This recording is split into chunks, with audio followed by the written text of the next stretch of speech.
আরে আরে চম্পাপু একটু সরে দাঁড়াও, ধরতে রেখে ফেলে দিলাম। আরে আরে ফাইসাল, তুমি এটা কি করলে? শুকুরের মাথাটাকে ফেলে দিলে কেন? আরে শুকুরের মাথাটাকে ফেলবো না তো কি করব, এখানে তো কোনো মাংসই নেই। আরে ফাইসাল, তোমার হয়তো জানা নেই এটা রান্না করলে খেতে দারুণ লাগবে। আরে চম্পাপু, তাহলে এটা তুমি নিয়ে নাও, আমার এটা লাগবে না। আরে বন্ধুরা, তোমরা চ্যানেলটিকে সাবস্ক্রাইব করে দাও এবং ভিডিওটিতে একটি লাইক দিয়ে দাও। আরে আজকে তো এটিকেই আমি রান্না করব। আরে চম্পাবু, এত বড় শুকুরের মাথা তুমি কত টাকা দিয়ে কিনলে? আরে জেসমিন, এটা ফাইসাল ফেলে দিয়েছিল, আমি কুড়িয়ে নিয়েছি।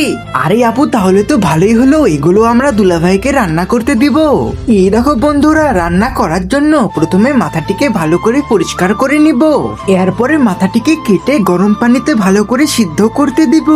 এরপরে গরম তেলে মশলাগুলোকে ভালো করে ভেজে নিয়ে মাথাটিকে রান্না করে ফেলবো। এই দেখো বন্ধুরা, আমাদের রান্না করা হয়ে গেছে, এখন পরিবেশন করার পালা। আরে ওয়াও রাজু, রান্না তো দারুণ হয়েছে। আরে ওয়াও দুলা ভাই, আপনার হাতে তো জাদু আছে, সেই স্বাদ। আরে আমি কেন যেন মাথাটিকে ফেলে দিতে গেলাম, দেখে তো খুবই টেস্টি মনে হচ্ছে। আরে বন্ধুরা, তোমাদের বয়স কত কমেন্টে জানাও।